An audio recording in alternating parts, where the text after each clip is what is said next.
মানে একটির মধ্যে আমি ওই শান্তনু ঠাকুরকেও বলছি, ওই একটির মধ্যে আমি ওই কবি অসীম সরকারকেও বলছি, যারা বিজেপির এমএলএ এমপি মন্ত্রী, তারাও মনে হয় বিশ্বাস করে না যে বিজেপি এদেশের মুসলমানদের ভালো করতে চায়। আমার মনে হয় বিজেপির অতি বড় সমর্থকও এটা বিশ্বাস করে না। সবাইকে নমস্কার।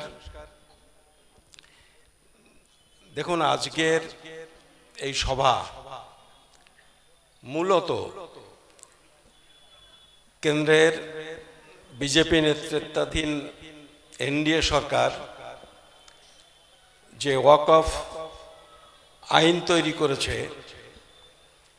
সেই আইনের বিরোধিতা করে। আপনারা সাধারণভাবেই বোঝেন যে ওয়াকফ বিষয়টা আপনারা যতটা ভালো জানেন, আপনাদের যতটা বাস্তব অভিজ্ঞতা আছে, আমাদের ততটা বাস্তব অভিজ্ঞতা নেই। তবুও মতিন ভাই যখন ডেকেছেন, আমি এসেছি। আমরা আইন সম্পর্কে, সংবিধান সম্পর্কে যেটুকু বুঝি, তাতে মনে হয়েছে যে এই আইন আমাদের ভারতের সংবিধান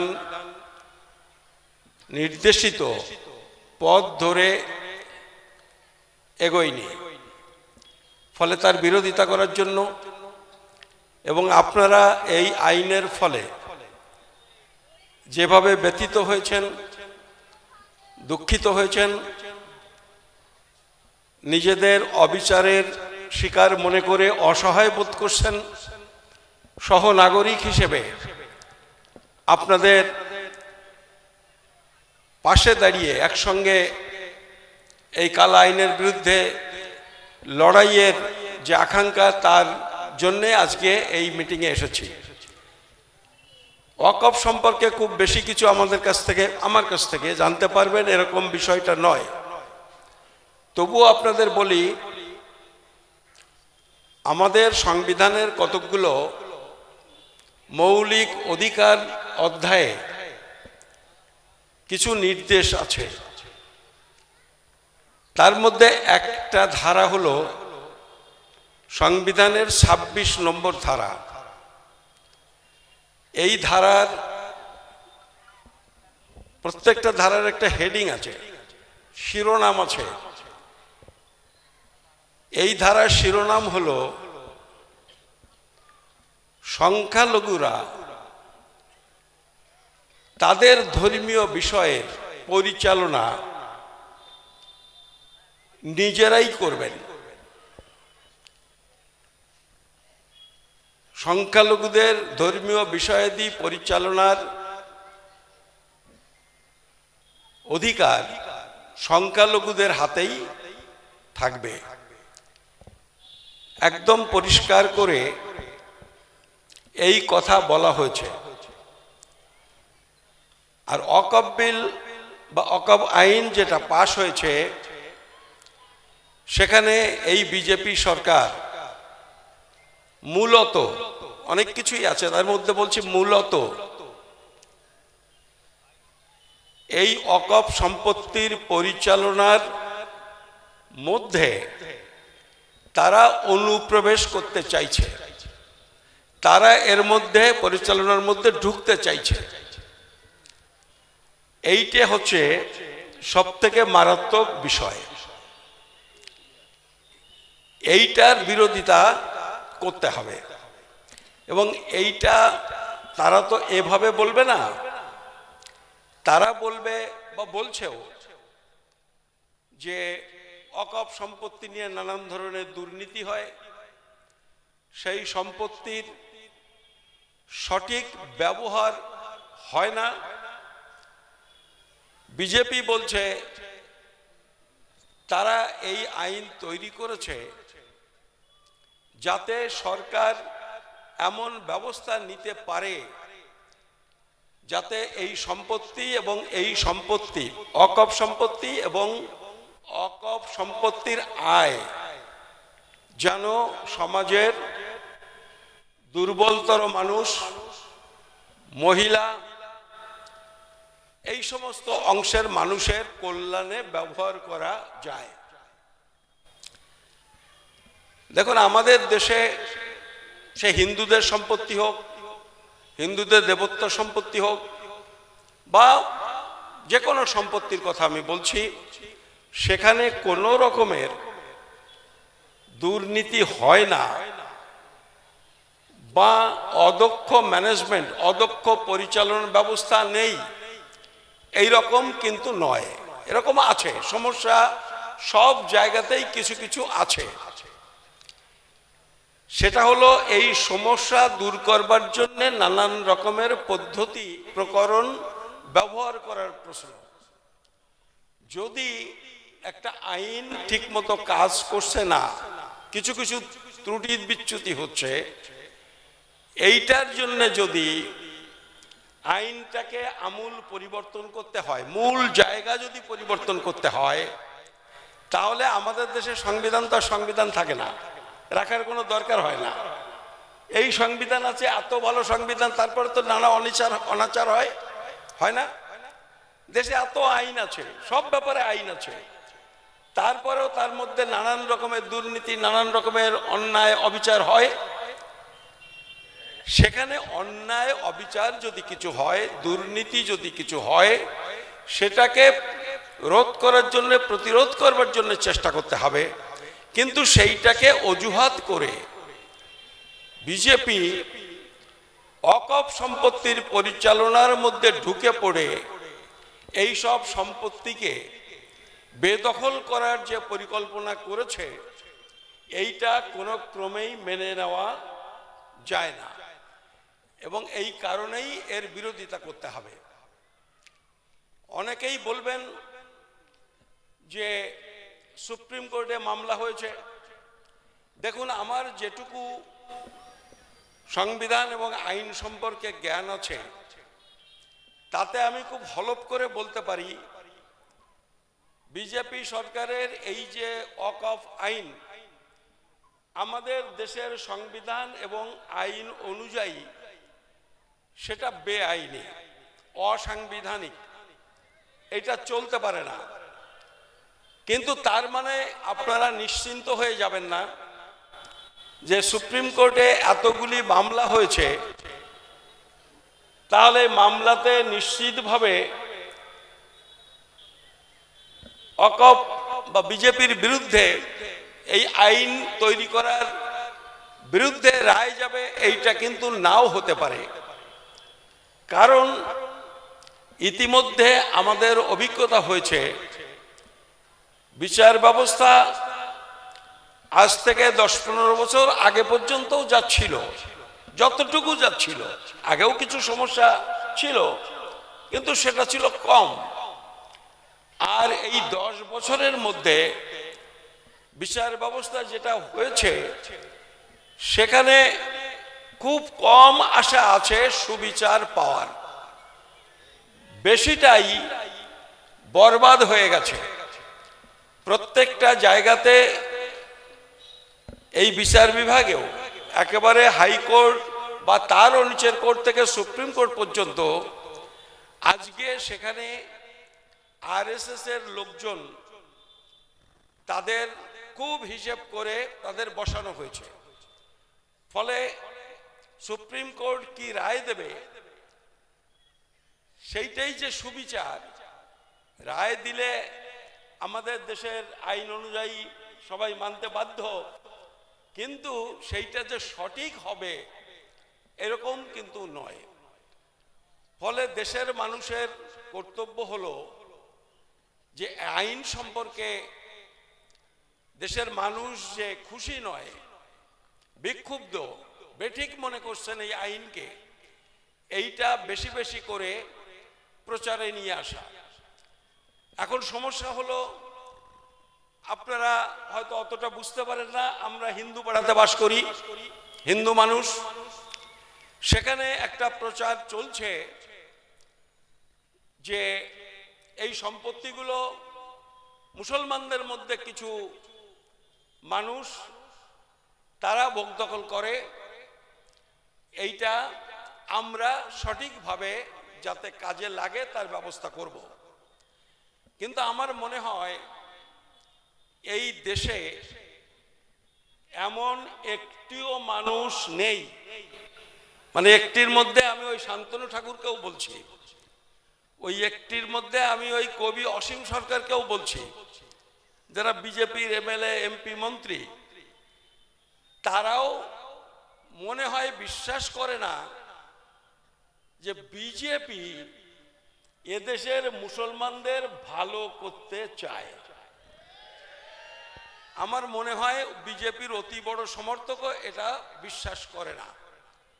ফলে এই আইনটা কেন, এই আইনটার দুটো দিক আছে। ধরুন একটা আইনের একটা জায়গার কথা আপনাদের বলি। আইনে বলা হয়েছে যে জেলা শাসক কোনো অকপ সম্পত্তি নিয়ে কোনো ডিসপুট, কোন রকম মনোমালিন্য, কোন রকম গোলমাল, ত্রুটি বিচ্যুতি, কাগজপত্র সব রকমের এইটা যদি থাকে, এবং সেটা তো আছেই, এই আপনারা যতজন বসে আছেন আমাদের ব্যক্তিগত সম্পত্তি যা আছে তারও মধ্যে অনেক রকমের ত্রুটি বিচ্যুতি থাকে। আমরা সব কাগজপত্র সময় মতো করি না, এমন মতো হয় ঠিক মতো খাজনা দিই না, ঠিক মতো রেকর্ড করি না, কত রকমের একেবারে ব্যক্তিগত সম্পত্তি 1-2 বিঘে 1.5 বিঘে 10 কাঠা 20 কাঠা জমি, তাতেও আমরা এই ভুলগুলো করি। ফলে অকপ সম্পত্তিতেও বহু ক্ষেত্রে এই সমস্তগুলো আছে। এখন এই যে ডিসপুট, এই যে সমস্যা, এই সমস্যা সম্পর্কে আলাপ আলোচনার পর, মানে অকপ বোর্ড অন্যান্য সব আলাপ আলোচনার পর শেষ পর্যন্ত জেলা শাসক যে সিদ্ধান্ত নেবেন সেই সিদ্ধান্ত চূড়ান্ত। জেলা শাসক যা বলে দেবেন সেইটাই চূড়ান্ত। চূড়ান্ত মানে এইরকম চূড়ান্ত যে ওই জেলা শাসকের যে নির্দেশ রায়, সেটা নিয়ে আপনি আইন আদালত করতে পারবেন না। এইরকম একটা অগণতান্ত্রিক ধারা এই ওয়াকফ আইনের মধ্যে রাখা হয়েছে। তা আপনি ধরুন, আমি বলছি ডাবল ইঞ্জিন সরকার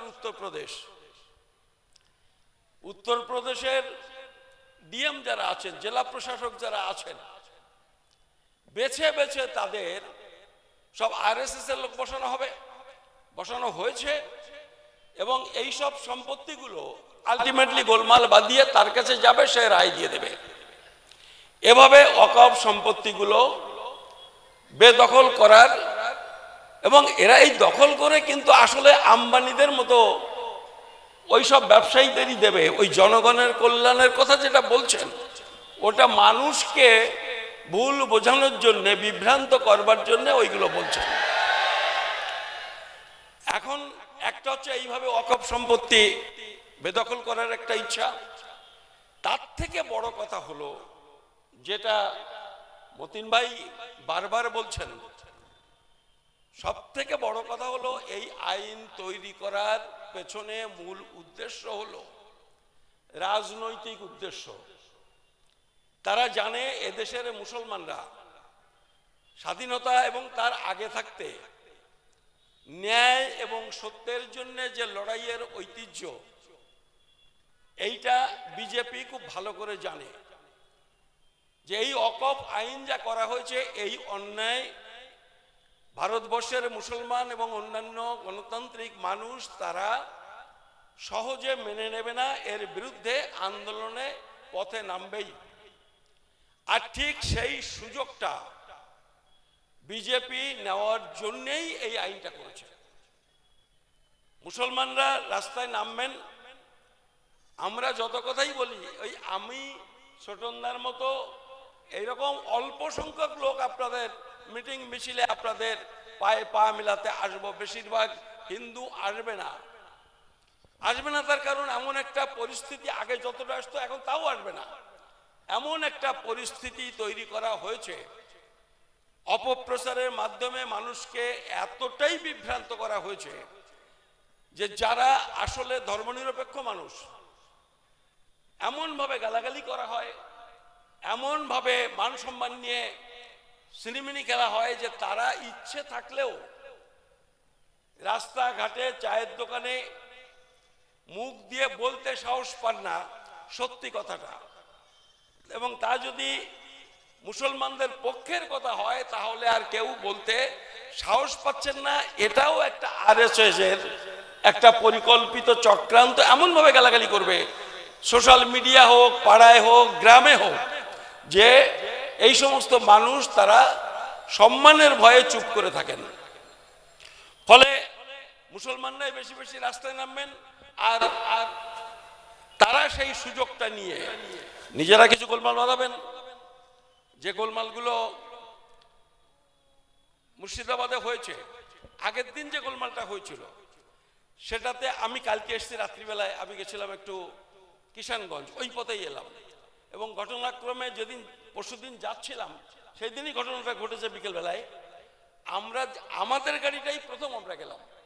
আমি এখানে কামরুজ্জামান ভাইকে টেলিফোন করেছিলাম, আরো কিছু বন্ধু বান্ধব আমার দুলিয়ান, ফারাক্কা, মালদাতে ছিল, তাদেরও টেলিফোন করলাম, গাড়ি যেতে দিচ্ছে না, মাইলের পর মাইল গাড়ি দাঁড়িয়ে আছে, রাস্তা শুনশান।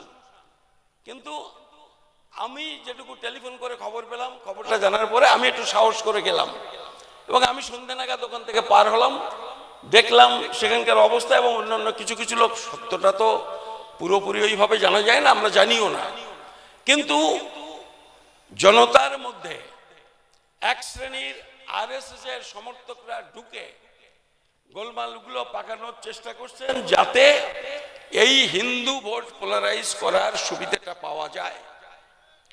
ফলে তারা যদি এই ওয়াকফ বিলের মাধ্যমে যদি হিন্দু মুসলমান বিভাজনটা করে ফেলতে পারে, সেইটাই হচ্ছে সব থেকে বড় লাভ, এবং এইটাই তাদের মূল উদ্দেশ্য। যে কারণে মতিন ভাই বলছেন, আমরাও বলছি, সবাই বলছেন যে আন্দোলন করুন, যতটা সম্ভব সতর্কভাবে, শান্তিপূর্ণভাবে এই আন্দোলনটা করতে হবে, না হলে বিজেপির পাতা ফাঁদে পা দিলে চলবে না। আজকে এই সভা আপনারা এসেছেন, এইরকম ছোট ছোট সভা চালিয়ে যেতে হবে, এবং আমাদের একটা দায়িত্ব নিতে হবে। এই সমস্ত সোশ্যাল মিডিয়া এবং অন্যান্য বিভিন্নভাবে হিন্দু ভাই যারা আছেন সেই মহল্লাতে আসলে ওয়াকফ সম্পত্তি কি তাদের বলতে হবে। ওয়াকফ সম্পত্তিটা ওই রকম কিছু নয়। ওয়াকফ সম্পত্তি যখন কেউ দান করেন, ওয়াকফ করেন যখন, তখন একটা নির্দিষ্ট উদ্দেশ্যে এটা দান করেন। কোথায় দান করেন? আল্লাহর নামে দান করেন। এটা আল্লাহর সম্পত্তি, যিনি দান করছেন তিনি বলছেন এই কাজে ব্যবহার করতে হবে। ওয়াকফের যে নিয়ম কানুন আছে তাতে সেই কাজে ছাড়া অন্য কাজে সেই সম্পত্তি ব্যবহার করা যায় না। এই বিষয়গুলো একটা ধর্মীয় নির্দেশের প্রশ্ন, যেটা সংবিধান বলেছে এই ধর্মীয় নির্দেশ মেনে চলার অধিকার তাদের আছে। এবং এই সংবিধান তো মৌলানা আবুল কালাম আজাদ করেননি, হিন্দু নেতারা করেননি, করেছেন কি এই মুসলমান নেতারা করেননি। মূলত চেয়ারম্যান ছিলেন বাবা সাহেব ডক্টর বি.আর. আম্বেদকর। তিনি তো একজন আগে হিন্দু ছিলেন, পরে বৌদ্ধ হয়ে গেছিলেন। তিনি বলেছিলেন আমি হিন্দু হয়ে জন্মেছি, কারণ জন্মানোটা আমার হাতে ছিল না, কিন্তু আমি হিন্দু হয়ে মরব না। মানে হিন্দু ধর্মের মধ্যে এই যে জাতপাত ইত্যাদি নানান রকমের অনাচার, অবিচার, পক্ষপাতিত্ব, যার জন্য তিনি এটা বলেছিলেন, এবং মৃত্যুর কিছু আগে তিনি হিন্দু ধর্ম ত্যাগ করে বৌদ্ধ ধর্মে ধর্মান্তরিত হয়েছিলেন। তো সেই সংবিধানে যে অধিকারগুলো দেওয়া হয়েছে অত্যন্ত ন্যায্য অধিকার। আমাদের দেশটা ভাগ হয়েছিল, কেন ভাগ হয়েছিল?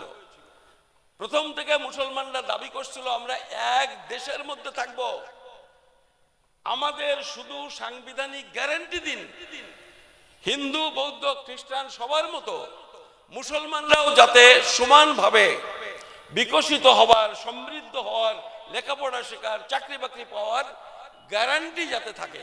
আমরা বেশি চাইছি না। হিন্দুরাও যেমন পাবে, এই দেশ হিন্দুদের, এই দেশ মুসলমানের, এই দেশ খ্রিস্টান বৌদ্ধের, তারা যতটুকু সুযোগ সুবিধা পাবেন আমরাও যেন ততটুকু পাই। এই গ্যারান্টিটা কনস্টিটিউশনে থাকুক। আমরা ঐক্যবদ্ধ ভাবে ভারতে বসবাস করব। কিন্তু হিন্দুদের মধ্যে একটা অংশ বললেন না, সবাই থাকবো ভারতবর্ষে, কিন্তু শর্টটা খাবো আমরা, সুযোগ সুবিধাটুকু আমরা পাবো, অন্যান্য সুযোগ সুবিধা তোমরা যেটুকু আমরা ছেড়ে দেব সেইটুকু পাবা, সমান সুযোগ পাবে না, যে কারণে দেশটা ভাগ হয়ে গেছিল।